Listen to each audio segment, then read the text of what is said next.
love and respects.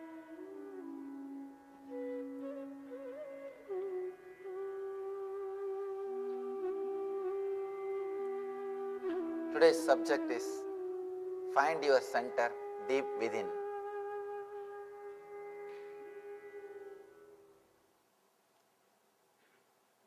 Let's see the sutra, then we'll enter into the subject.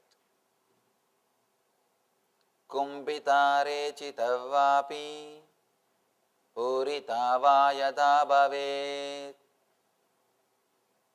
tadadante shantanamasav shaktya santa prakashate.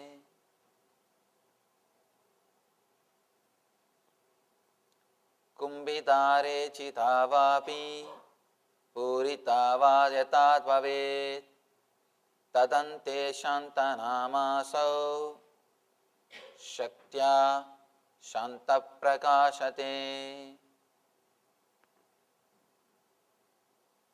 When breath is all out and stopped of itself, or all in and stopped, in such universal pause, one small self vanishes. Still we are working on breath. First 9 techniques, Shiva speaks only on breath. You will be shocked. Just on breath, 9 meditation techniques. Because he is taking us to deeper and deeper levels. He is trying to give us deep experience of our own being.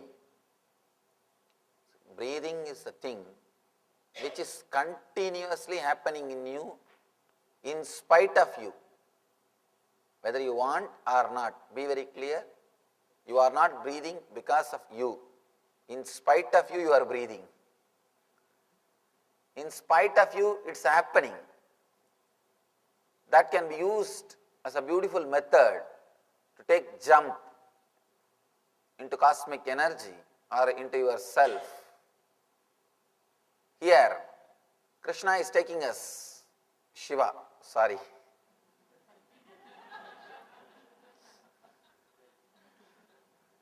Anyhow, I can justify.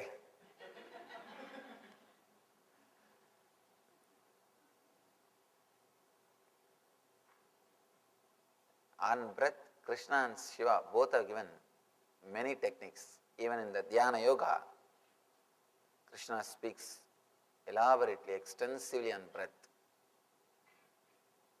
Shiva is taking us step by step, deeply.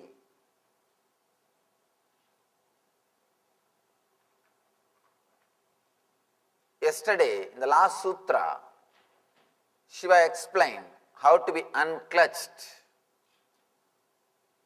He speaks about how your incoming breath, outgoing breath, and the gap, neutral space, all of them are equal.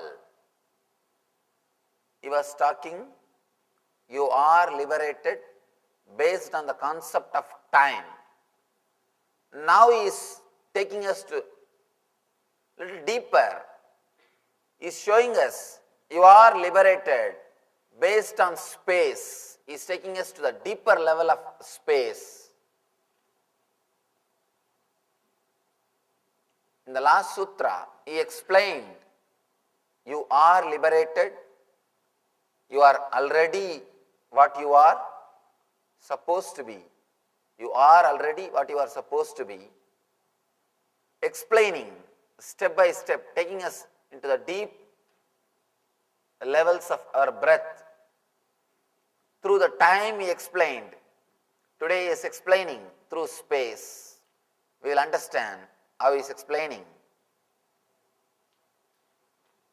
When breath is all out and stopped of itself, or all in and stopped, in such universal pause, one's small self vanishes. This is difficult only for the impure. Here he is adding one more word. Beautiful word. This is difficult only for the impure. Yesterday, somebody asked me, after listening to that last sutra, one person came and asked me in the Energy Darshan, Swamiji, how to practice being unclutched? I said, God, you lost. You are not understood. There is no need to practice. All you need is to understand you are unclutched. And just remember again and again, the moment you wanted to practice, be very clear, you missed the truth. You don't have to practice the truth. Truth can never be practiced. You don't have to become unclutched. You are unclutched. Your being is unclutched. The moment you ask how to practice, be very clear, you have not understood whatever is spoken. You can just play with words. Playing with words, you can hide yourself from others. But by playing with words, you can't hide yourself from yourself. The moment you ask how to be unclutched, let it be very clear, you slept in the discourse. You slept in the discourse. You have not heard. You have not understood what has to be understood. At least now, don't miss. Kumbhita rechita vapi urita va yada bhavet tadante santana masau satya santa prakashate. Now, Shiva is playing with beautiful poetic Sanskrit. He is using different words to take us into a deeper space. Let me explain with the diagram. The last sutra we understood.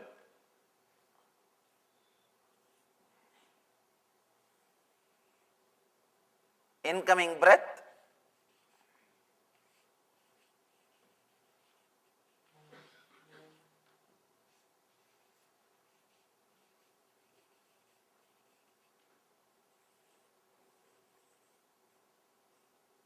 outgoing breath.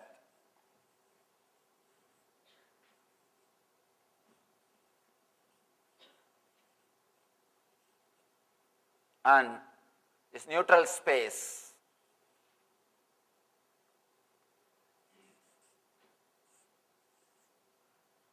In last sutra, Shiva was explaining this space, both of them are equal. The time for this and the time for this, both of them are same. The time taken for incoming and the gap between two breaths, both of them are equal. Now he says, not only in time, in space also you are one and the same. He goes to an extreme of saying, nothing is happening in you. You are already in pure conscious state. Whether the kumbhaka is happening in you, or rechaka is happening in you, or puraka is happening in you, you are in a space where you are already unclutched. Whether you remember it or not, you are already in that state. Let me explain how Shiva is coming to this understanding, or Shiva is going to give us this understanding. How he comes to this conclusion, step by step, beautifully, and how he is going to transmit that understanding to us. People who have not attended last sutra should forgive me. I think you will find a lot of things new. but nothing can be done because it is an extension of last sutra. Next two sutras are also extensions. He is just taking us into a deeper and deeper layers, deeper and deeper levels.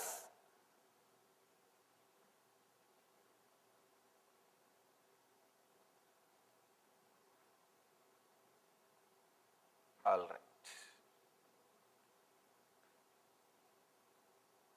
When breath is all out, unstopped itself, or all in, unstopped, in such universal pause, one's small self vanishes. In the last sutra he said, when the incoming breath taking turn as an outgoing breath, your mind disappears. Your mind doesn't exist. Now he says the universe doesn't exist. Universal pause. In the last sutra he says mind, in this sutra he says universe. You need to understand an important thing. Your mind is universe. Universe is your mind.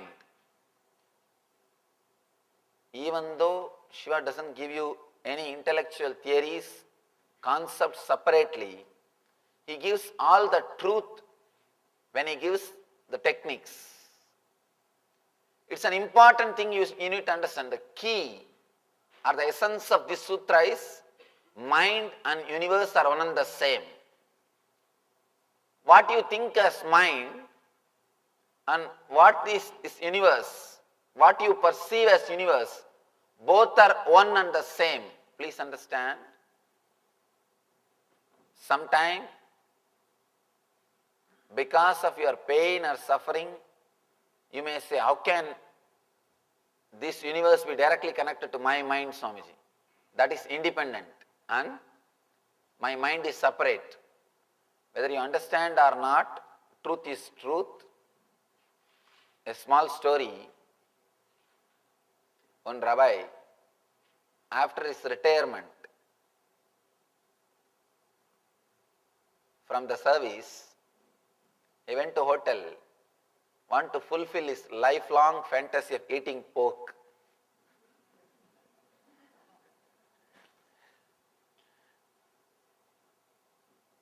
Somehow he couldn't control himself. He went to the hotel, chose a corner, he sat in a corner, ordered for pork. He was waiting and fighting with his conscience. Not only was waiting and fighting with his conscience. As things will happen, one family from his congregation entered the hotel. According to Jews, nobody should eat alone. So naturally they straight came to the rabbi's table and sat in his table to share the food. In 5 minutes, waiter brought the big plate, opened the lid to reveal the roast suckling pig with a big full apple, baked apple in the mouth. They were shocked. And Rabbi also showed as if he shocked, and he started shouting, see, this place, you just order for a baked apple and what you get? You just order for a baked apple and what you get? You may use these words to escape from others, but you can't escape from yourself. And after it comes, you may think you are not ordered, or you may act you are not ordered, but nothing is served to you unless you order. Your mind and the universe both are directly connected. What you enjoy, what you get from this universe is nothing but your mind. Shiva says in the last sutra, he says your mind stops. Now he says the universe stops. Your mind and the universe.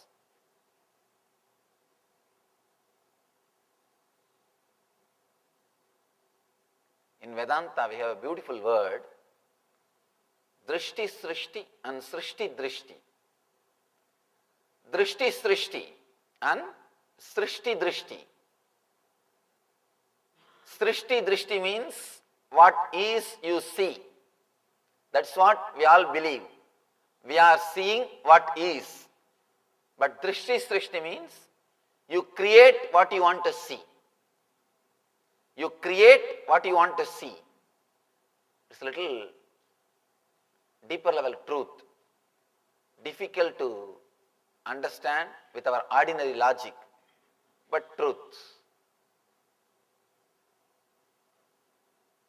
Whenever the mind stops, universe stops.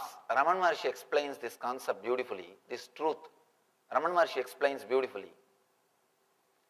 Whenever your mind is not functioning, the world is not functioning. The world will not function. You can see in your life. When you are in the dream space, that looks as reality. When you are in this space, this looks as reality. When you are here, this looks as reality. When you are in dream space, that space looks as a reality. When you are in deep sleep, nothing is reality. Neither dream world nor this world. Let it be very clear, whenever you enter into the dream world, this whole Jakrat or waking state, this world is completely faded. It becomes black and white, and that becomes multicolor. As on now, your dream world, when you remember your dreams, you feel it is like a black and white, vague. In India, if you see the Doordarshan, how it will come. And this world looks like a multicolor, strong, clear, like private channels. This looks like a 4D experience, 4-dimension experience. If you go to the Universal Studio, that Shrek 2, they give you the 4D experience. Na? They rock the chair. 3D, 4D is something like not only you have 3-dimensional view, along with the movements, the chair also moves. And especially that mummy, they give you that mummy experience. Literally everybody shouts.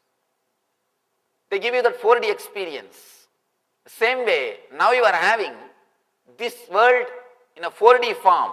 You are having the 4D experience of this world. And in the dream state, whenever you experience the dream consciousness, you experience dream state as 4D and this becomes 2D. This completely faded. This fades away and that becomes reality. Let it be very clear. Then how can you decide or how can you choose which one is real or which one is unreal? You have no scale to choose whether this is real or that is unreal. You may put a question. No, Swamiji. Whenever we come back to this waking state, this world is same. I have same car, same house, same wife. It's not changing.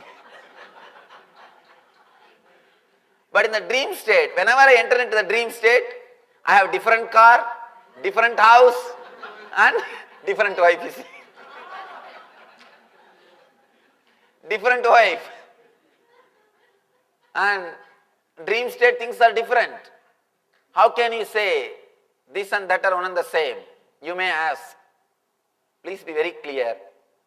The question may look logical, but it is not logical.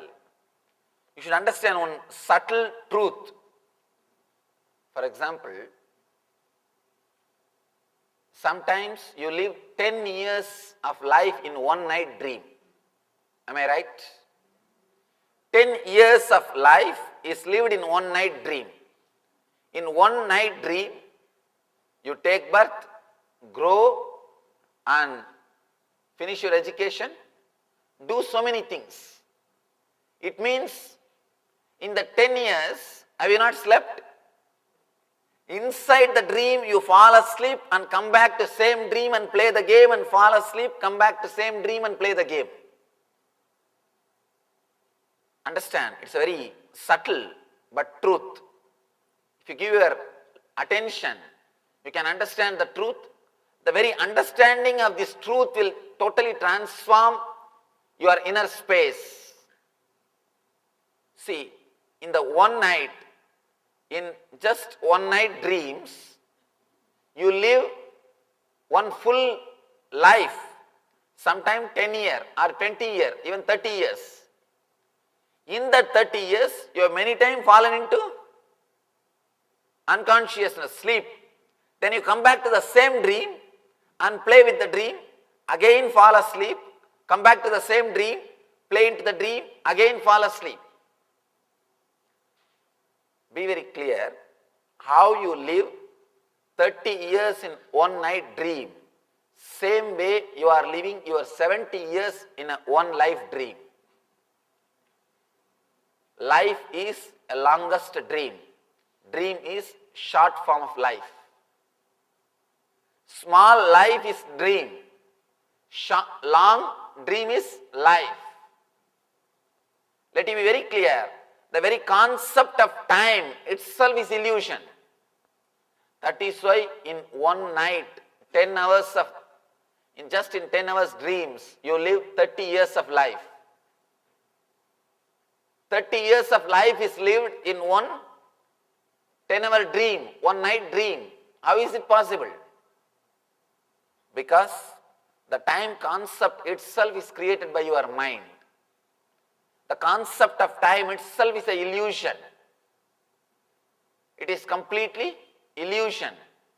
That is why Ramana Maharshi says beautifully, whatever you see, as long as the seen, seer and the action seeing, if the three are there, be very clear, you are in illusion. Somebody asked me, Swamiji, if that is the case, how is seeing an enlightened master in dream state is going to help us? Because I am also one more dream for you now. And be very clear, really we can't be sure that you are sitting in temple and listening to the discourse. It can be dream. Suddenly you may wake up and understand you are lying in your bed and dreaming that you are sitting in a temple and listening to the discourse. You may think, no, I can pinch myself. You can pinch yourself in dream also. In dream also you can pinch yourself. Let it be very clear, there is no scale to measure whether you are in awareness or dream state. You can do whatever you are doing now, whatever you can do now, you can do everything in dream also. In dream also you can be sure that you are not dreaming. The big problem is the moment you suspect whether it is dream or reality, you will come out of the dream. You can always see. Whenever you seriously suspect what you are seeing, your awareness and attention will be turned towards the seer. Now, as long as you don't suspect the reality of what you are seeing, your awareness will never be turned towards the seer. The moment you suspect the truth or the reality of the scene, the moment you suspect, immediately your awareness will be turned towards the seer. You will be awakened. All these techniques again and again turn your awareness into the seer. You are constantly now attracted by the scene. So much of colorful dance, so much is going on. In the outer world, you don't have awareness or attention to turn towards the seer. All these techniques, Shiva is trying to turn yourself towards the seer, to give you the glimpse of the seer. The moment you suspect the scene, the moment you suspect the scene, it is not as you think, the scene is not as you understand, immediately your awareness turns towards the seer. The moment you turn towards the seer, you are awakened. What happens in the dream state? Same thing. Whenever you come out of the dream state, be little aware what is happening in that space. First thing, either you will have too much of greed or fear. If you have greed or fear beyond a limit, both will awaken you out of dream. Sometimes nightmare, sometimes too beautiful dream. Nightmare and too beautiful dream, both will bring you out of dream. Both will kick you out of dream space. First thing, you will start suspecting whether it is dream or reality. Next moment, the whole attention will turn towards your inner space. Then you will be awakened. Same thing will happen in this space also if you want to get awakened. First thing, you need to see. You need to understand. By understanding, you will naturally have the doubt whether what I am seeing is truth or unreality. It is a truth or false. You will start suspecting what you are seeing. The moment seriously you start suspecting what you are seeing, your whole awareness and attention will turn towards the seer. Seer will be automatically awakened. As long as you are engaged with the second person and third person, the first person will never be awakened. Your interest towards the second person and third person is lost. Immediately, your attention will turn towards the first person. You will be awakened to the truth. You will wake up from this big dream. I was telling you about the beautiful question. Somebody went and asked Ramana Maharshi also the same question. If everything is dream, seeing you in this dream, how is it going to help me? Ramana Maharshi says, when you see a lion in your dream, what happens? You wake up. That fear, or even if you see a beautiful actress, you will wake up. The greed. See, whenever you try to elongate that shaft, whenever you try your best to elongate that shaft, sometime beautiful dream, you try to hold on to the dream and suddenly you realize it is dream. Sometimes frightening dream, you just wanted to escape from the dream. So much of fear and you realize it is just a dream. Both the way, whether if you want to hold or you want to escape, both the way, you will come out and understand it is just a dream. Whether it is greed or fear, both will awaken you. Whenever you see a master is like a simha swapna. It's like seeing a lion in the dream. When you see the lion in the dream, naturally, out of that shock, you will be awakened. You will be out. You will be out of the dream. Same way, when you see the master in this state, he will be like a simha swapna. He will awaken you. I always tell people, master is not a dream to fulfill your wishes. It's a dream to awaken you. It's a dream to awaken you. Same way, greed also can awaken you. Master and actress both can do the same job. Both can do the same job. That is why I always tell people, whenever I can't train people, I just get them married. I tell them, please get married, that's all. And they are trained. Now sometimes, if master takes 10 years, she takes hardly 1 or 2 years.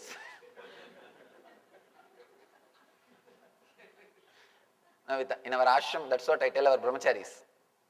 Either learn from me or you learn from your wife. But learning from me with a lot of love and courtesy. That's the only difference. Greed and fear both can teach you. Yoga choose the path of fear. It just controls you and corners you. At some point you are awakened, you understand, you are dreaming. Tantra chose the path of greed. It gives you, suddenly you understand, you are dreaming. Both the way, whether you are in greed or with fear. The theme or the idea is to put your attention on your being, to turn your awareness on your being. Whether it's a fear or greed, we need the only one thing, to awaken you. Kumbhita rechita vabi purita va yada bhavet tadante santana masau satya santa prakasate. Again, this is one important thing you should understand, that your mind is universe. Only when your mind works, you see the universe. If your mind doesn't work, you will not see the universe. It's like your samskaras, your engrams that decide your universe. Shiva says, in such universal pause, when breath is all out and stopped of itself, or all in and stopped of itself, in such universal pause, Shiva is speaking in last 3 sutras about the neutral space. For last 3 sutras he is discussing the same thing about the neutral space. How to enter into the neutral space and how it will help you step by step. In the neutral space itself he is guiding us step by step. First he spoke about the neutral space. Next he said the neutral space and the incoming breath time is one and the same. Now he is saying the neutral space and the incoming breath, not only in time they are one and the same, even in space they are one and the same. By this he means, just in that neutral space, whenever you are in that neutral space, you are enlightened, you are liberated, you are in that full awareness, you are in that Shiva consciousness. There is nothing more needs to be done. There is nothing else needs to be done. The once small self vanishes. That's what he says beautifully. Once small self vanishes. Means your ego disappears. Your ego disappears. He says, vanishes. You don't have to do anything. You don't have to kill. You don't have to fight. You don't have to do anything. Just it vanishes. He adds one more line, beautiful line. This is difficult only for the impure. Ashanta prakasate. This is difficult only for the impure. Now we'll have to understand what Shiva means by the word. This is difficult only for impure.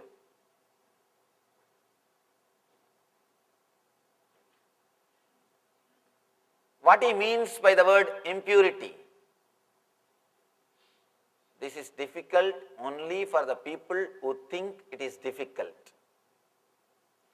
If you are already clear that this is not going to work for me, this is not going to help me, this is not what I want in my life, then be very clear, this is not going to help you. The moment somebody thinks, decides, this is difficult for me, it is going to be difficult, because it is you who is creating the shaft. If you think 10 times it is difficult, the thought it is difficult which happened to you today, the thought it is difficult which happened to you yesterday, the thought which is difficult, which happened to you 1 year ago, you will connect all these thoughts and you will create a shaft, it is difficult. Then nothing can be done. If you have the thought, it is easy. It is easy. Then again, you will create a shaft, it is easy. If you create a shaft, it is easy. It is going to be easy for you. If you create a shaft, it is difficult by all your ideas of believing it is difficult, then it is going to be difficult for you. Let you be very clear, whether it is easy or difficult, both shafts are created by you. Raman Maharshi says, there is a beautiful song written by Raman Maharshi in Tamil. He says, oh, so easy, Atma Vidya, so easy. Somebody goes to him and says, Bhagavan, it is very difficult to achieve enlightenment. Bhagavan says, oh, so easy to achieve Atma Vidya, it is so easy. They ask him, how? He says, to achieve something in the outer world, you have to work. To achieve something in the inner world, nothing needs to be done. Just relax. He goes on explaining. Anyhow, one thing, your mind says it is easy. Masters say it is, your mind says it is difficult. Masters say it is easy. According to me, it is neither easy nor difficult because already it is there. You don't even have to think it is difficult. You don't even have to think it is easy because it is already there. Nothing needs to be done. Nothing needs to be achieved. If you have to achieve only, you will have to say whether it is easy or difficult. Here, you are not going to achieve anything. It is just the existence. It is just the truth. It is there already. All you need to do is just remember, you are unclutched. You are already unclutched, as I was telling you yesterday. Even your thinking is nothing but connecting all the thoughts and thinking that you are thinking. Actually, your thinking is not a big problem for you. You are thinking that you are thinking is the real problem for you. See, your thinking is not a big problem for you. It just comes and goes. But when you start thinking, oh, I am constantly thinking, I am not able to stop thinking, that is where you start creating problem. When you start creating some shaft, see, all your problems, when I say all, capital letter A-L-L, all your problems are just because you create shaft. You create a shaft which does not exist. Which does not exist.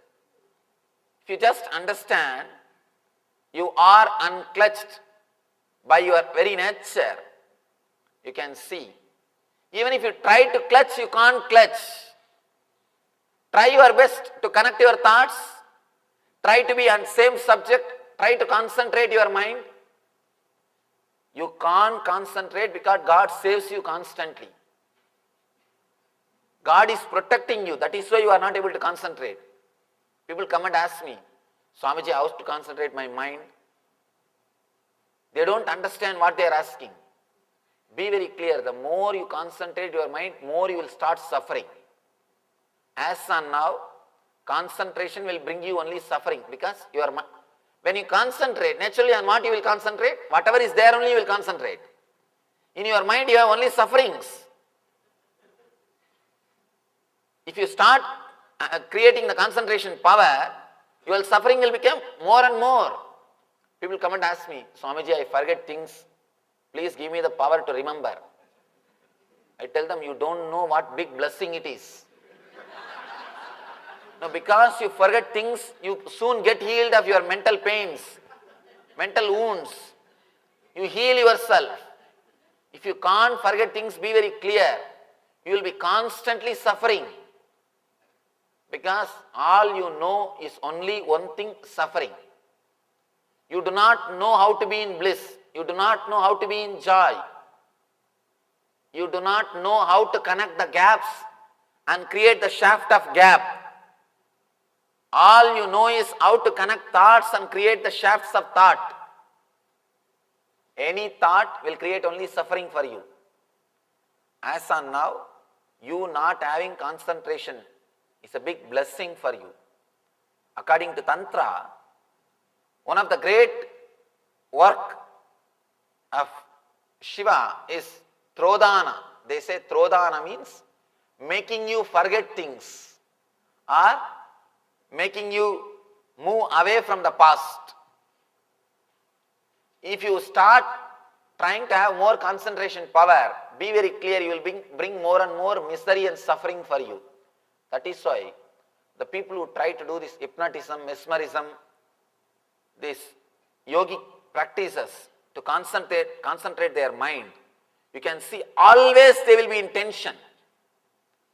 They will always be in tension. Attention means you are at tension. Attention means attention.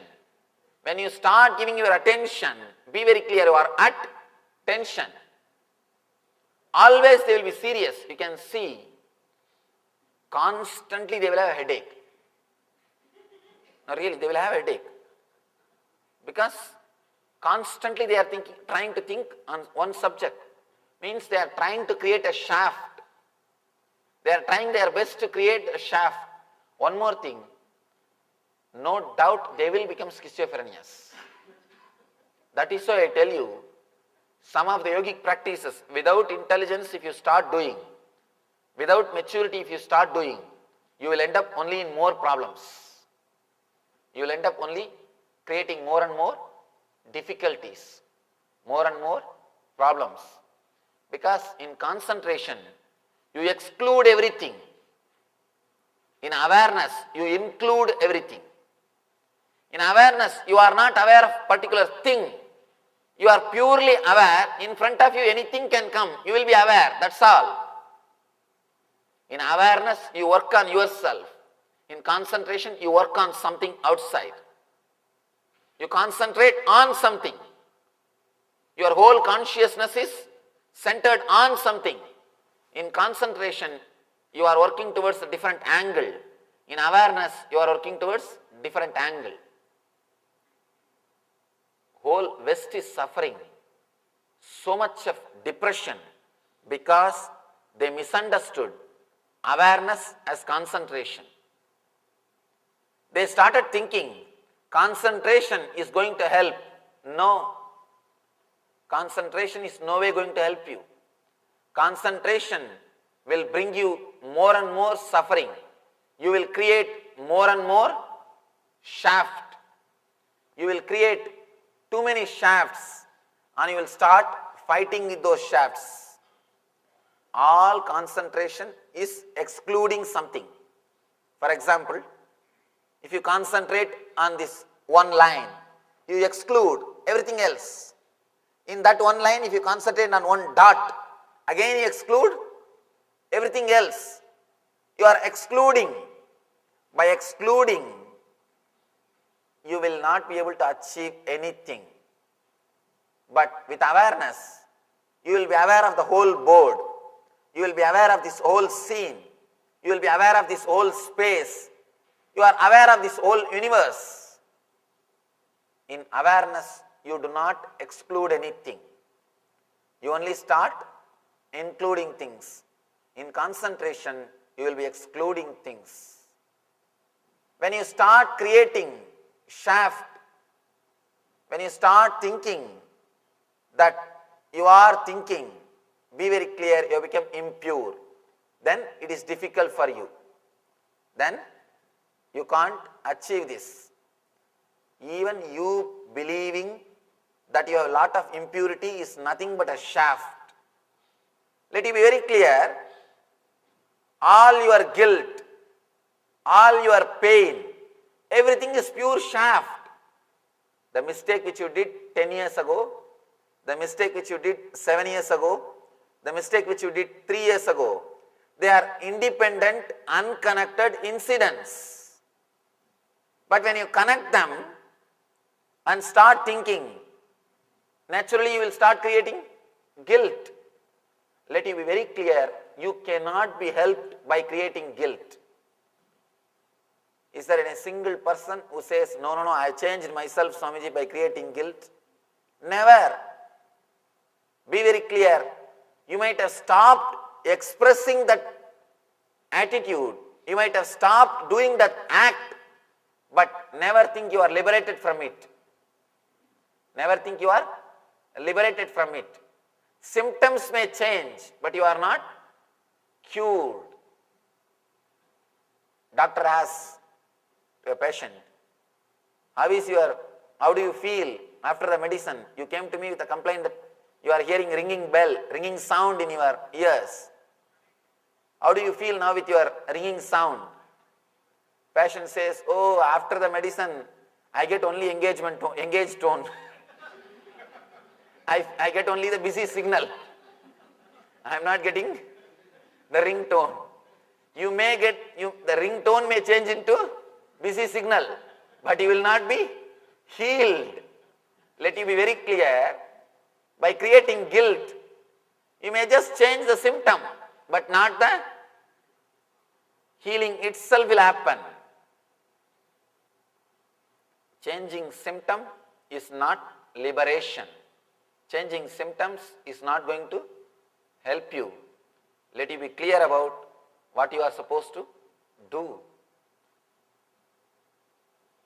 Inner space needs to be completely awakened. You need to bring your awareness to your inner space. You need to be completely aware of your inner space, whatever is happening in it. Let it be clear, even your thoughts, this is difficult or you are impure, is nothing but shaft. One more thing, even if you practice some purity or some discipline for 10-20 years, you will not feel you achieved it. At least I have not seen anybody who has got the confidence that they have become pure. I have seen hundreds and thousands of swamis, hundreds and thousands of spiritual seekers, and hundreds and thousands of yogis and sadhakas. Nobody feels in their inner space that they have become pure. They can't feel because constantly they will be creating the shaft of what they have done. What they have done. Let it be very clear. Your inner space, inner thoughts are no way logically connected to the outer world. That's an important thing. Just now I said, you see the universe as you want. Now I give you another statement. Let you understand these two statements which appears contradictory, but Shiva is answering. How they are not contradictory. They are complementing each other. First I told you, you create the world which you want to see. Now I am telling you, your inner space is no way connected to the outer world. When I made that first statement, I meant you project this world and see. That's the truth. When I make this second statement, your inner consciousness is not disturbed or affected by the outer world as you think. You think if something goes wrong in the outer world, you will feel the suffering. You will have the suffering. Or something happens in the outer world, nice thing, you will have that joy. But it doesn't happen always logically. Sometimes even if you have something nice outer world, you don't feel the excitement, joy in the inner world. Sometimes strange you can feel when something seriously wrong, when something goes wrong. Suddenly you see a confidence, you stand up and you show your strength. Mentally you may be thinking, oh, if that happens, I will be completely collapsed. I cannot do anything. But when it happens, suddenly you will see you are able to handle it. You are able to manage it.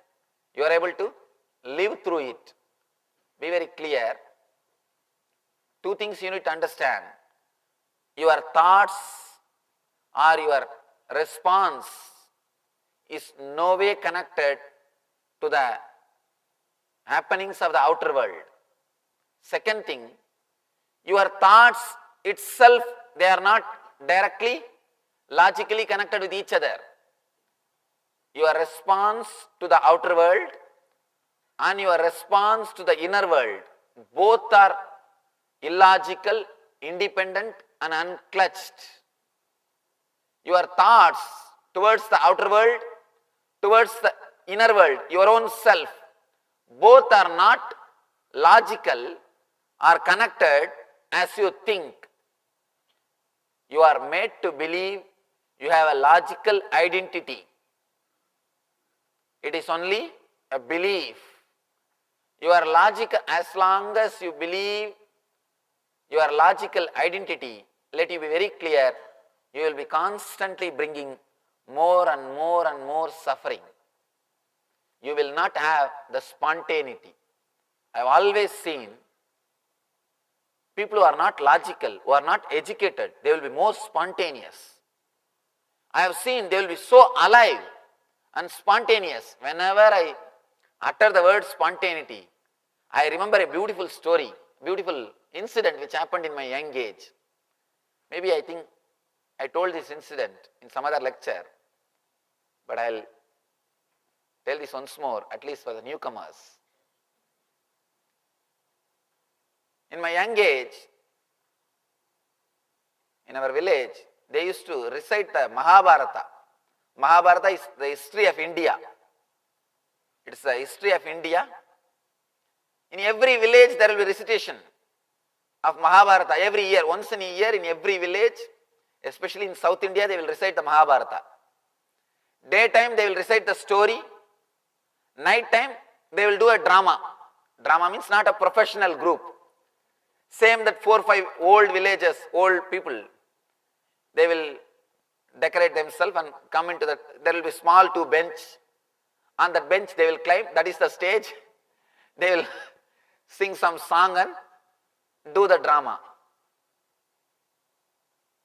Thanks to this type of programs, because of these programs, still India is alive. Morally and culturally, the whole country is connected because of this type of programs. It is done in a very ritualistic way. Morning they will recite the story and evening they will do the drama. Drama will be very nice, very spontaneous. There will not be much arrangement. Only one stick will be there. That is what, that will be used as veena when Narada uses. If he holds like this, it will be veena. If Hanuman holds like this, that is gada. That is the gada. Same thing, one stick. On the top of the stick, one paint box will be tied, that's all. One stick with the paint box, that is the veena, and then that is gada. You have to just understand who holds it, in what way he holds, that is the name you have to give. If it is held in this way, it is called veena. If it is held in this way, it is gada. It's a nice village program. That day, the story is the Draupadi Vastrabharana. There is a, if you know the Mahabharata, you will understand. Draupadi was abused in the court by the Duryodhanas. Duryodhana and his brothers. That is the story. According to the story, the Draupadi, of course, male only will decorate themselves as female. No female are allowed to act in the dramas. Only male have to act the female role also. The Draupadi is supposed to wear 7 saris. She will come with the 7th sari. And the person who is supposed to remove the clothes, he will be pulling the sari. He will, after the 6th sari, he will say, "Oh, I am tired," and he will fall. That is the story. And Krishna will appear. By the time the 6th sari has come, the Draupadi has to shout Krishna, Krishna. Till then she will be shouting different names, Gopala, Govinda, Madhusudana, Madhava. When it comes to the 6th sari, she will shout Krishna. Then Krishna will appear behind the stage. Behind the stage, he will jump into the stage. There will be a small screen. Behind the stage, the Krishna will be standing. He will jump into the stage and come. "Oh, Draupadi, I have come to protect you. I have come to save you." By the time Krishna comes, the Duryodhana has to say, "Oh, I am tired. Oh, I am tired, and he has to fall. This is the story. This is the story supposed to happen. And Draupadi came, as usual, with the 7 saris, and this Duchadana started pulling. One small mistake, this Duchadana forgot the count. He forgot the count. He suddenly forgot which sari is pulling, whether it is 6 or 5 or 7. Because he forgot the count, he started pulling the 7th sari also.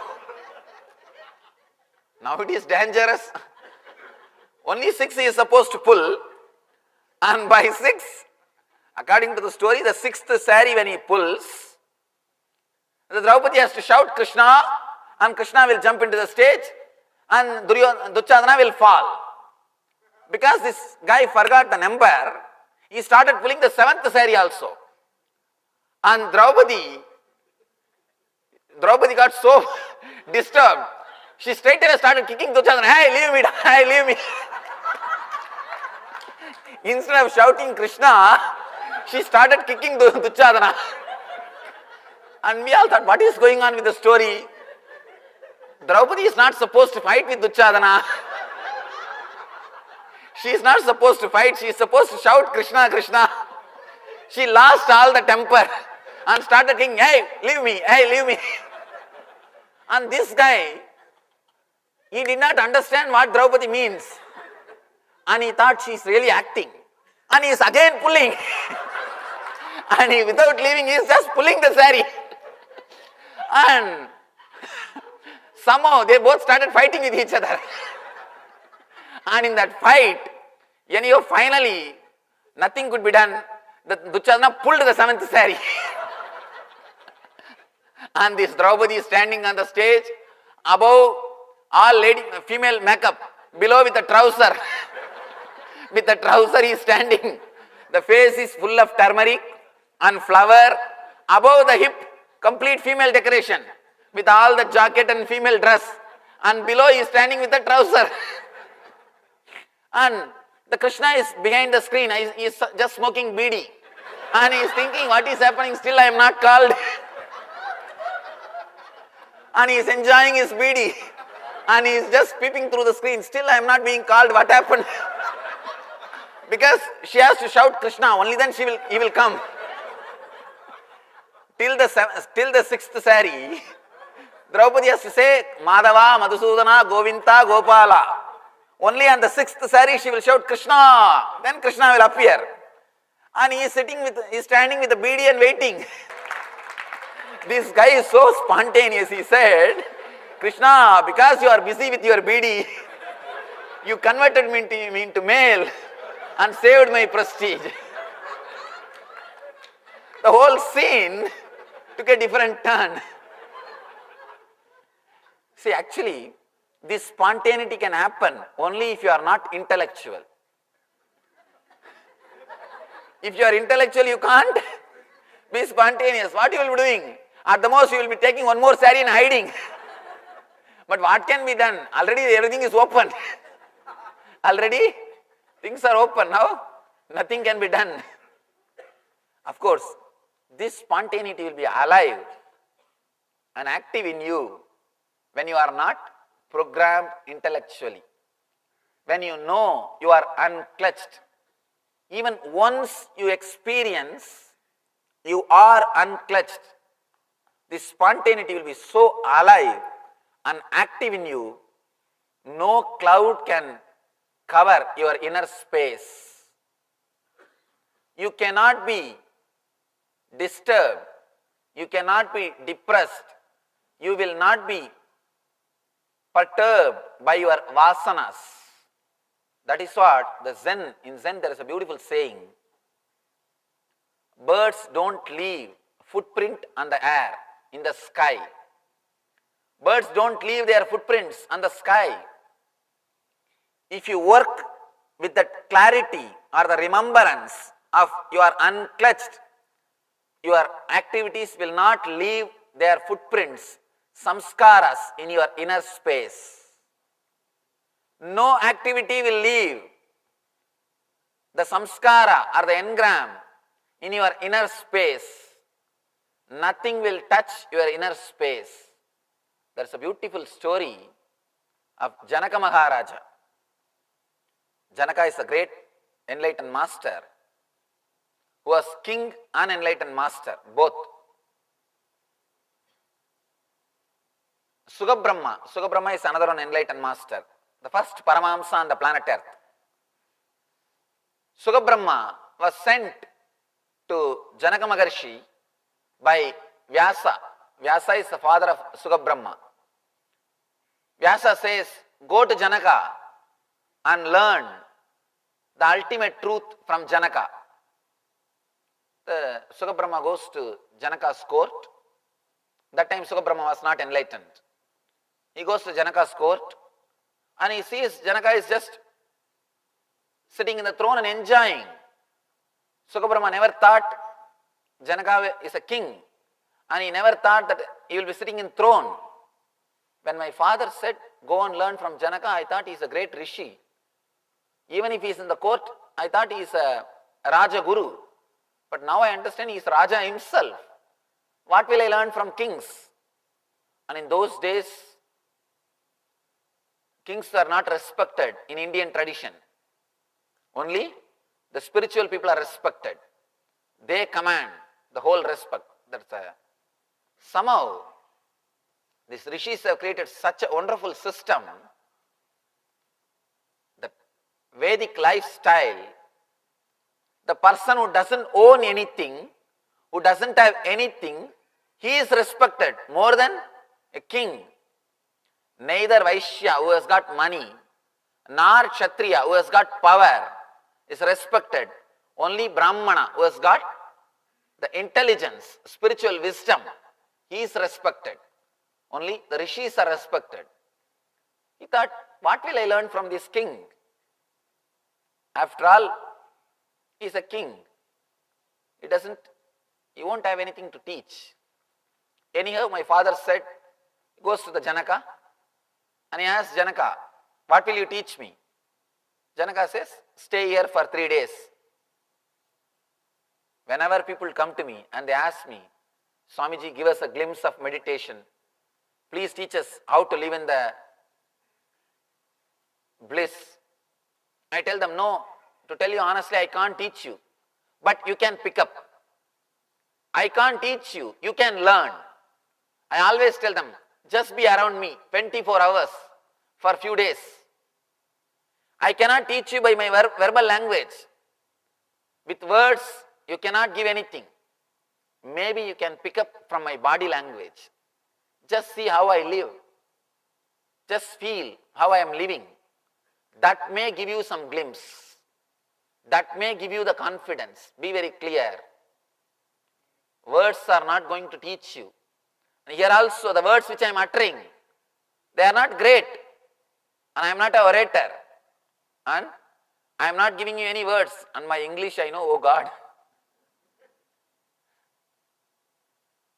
I have my own way of expressing. Anyhow, I don't bother about it also because I am not here to teach you English class. I am not an English teacher. I am only teaching the spirituality. Somebody asked me, what is this, Swamiji? You should correct your English little bit. I said, I am not teaching you English. I am teaching spirituality. Do you understand what I want to express? He said, yes, I understand. That's all. That much only we need in language. Language is necessary to convey. That's all. That's enough. Nothing else is necessary. We don't have to bother about anything else. Anyhow, I am not giving you words. Words can't do anything. Words can't do anything. The words which I am speaking are not important. The confidence which is radiating in my eyes, the honesty which is in my body language when I utter this truth, that is the reality. I always tell people, if you can pick up this honesty and confidence, you achieved.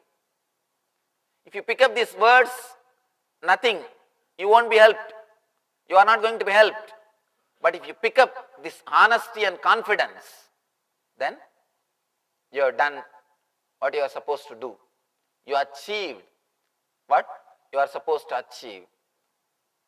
I always tell people, stay around me, be around me. Watch. just be a spy. See how I am living 24 hours. See, you can't hide something from somebody 24 hours. You can't act 24 hours. It is impossible. You can act 2-3 hours in the stage. Stage show is very easy.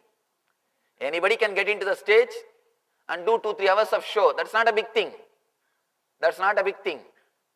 But you can't be same 24 hours. Be around me 24 hours. That may give you something. Same thing Janaka is telling. Be around me 24 hours. That may give you something like a swimming. See, nobody can teach you swimming. You can pick up swimming when you see somebody swimming. Nobody can teach you. Nobody can teach you. When you see somebody swimming, 3 things you will understand. First thing, swimming is possible. You can float on the water. Next thing, tremendous urge or desire. When they can do, why not me? Why can't I? I can also. Third thing, the courage to jump in. First, you will understand man can float. Next thing, when they can, why not me? Third thing, let me also jump, the courage. Same way, when you leave an enlightened being living on the planet Earth, when you see the enlightened being living on the planet Earth, when you live around him, 3 things you will understand. First thing, enlightenment is possible. You can live like a god on the planet Earth. Next thing, when he can, why not me? Because he will radiate such a simplicity and he will radiate such an ordinariness. Naturally you will have the confidence. When he can, why not me? Third thing, an important thing, let me jump, the courage. All these 3 will happen only if you live around the master, seeing the body language. Nothing else can help you. I always tell people, swimming can never be taught. You can pick it. You can pick up. It can't be taught. Same way, Janaka is saying, live around me. Stay here. Sukabrahma stays there for 3 days. He is not able to understand. Sukabrahma is not able to relate with what is going on there. Janaka is sitting nicely, enjoying his sukha. Singing is going on, dancing is going on. Whatever goes on usually in the court, everything is going on. And he is just enjoying the whole thing. Janaka is enjoying. Sukabrahma is not able to relate with the whole scene. And he is not able to understand what is there to learn. After 3 days, again Sukabrahma goes to the Janaka. You want to teach me anything? Then Janaka says, see how I am living and try to learn. Sukabrahma said, I am not able to learn anything. I don't understand anything. I am seeing only one thing, you are living happily with the whole kingdom. I don't think I can learn anything from this.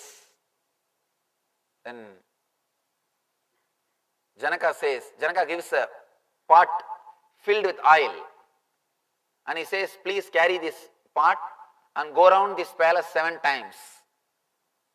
Even a drop oil should not spill out. That's the condition. Sukabrahma goes round, comes back successfully.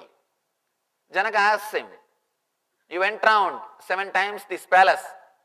That moment, did you see anything? This dance or singing or anything? Suddenly Sukabrahma realized, not only he was not aware, he did not even remember all these things. All these things are going on. Everything was in front of his eyes. It is not that he was away. He was not in the forest. He was not in the Gurukula. He was in the palace. But nothing has created any engram or samskara in his inner space. Then Janaka says, how these few moments, even though you are here, nothing has created engrams in you, samskaras in you. Same way, Even though I am here 24 hours, nothing creates engrams in me. No samskaras are created. My inner space is not at all touched by these outer happenings. Nothing of this world touches my inner space. I am pure in my inner space. Understand the meaning of purity. Purity does not mean you will be sitting in Himalayas, somewhere, escaped, hiding yourself, not ready to face the world. No. Purity does not mean you will escape somewhere. Purity means you will have such a beautiful inner space. The outer world things will not be able to penetrate you. Outer world things will not be able to fill you. Outer world things will not be able to enter into you. Outer world things will not touch you. Your inner space will be beyond any conditionings or any samskaras related to the outer world. All you need to do to understand and remember, you are unclutched. How remembering that you are unclutched is going to take you beyond the body and mind? How it is going to take you beyond space? Yesterday's technique, Shiva taught you how to go beyond time. Now he is teaching you how to go beyond space. After a small break, we will see the technique and practice it, how to go beyond the space. Thank you.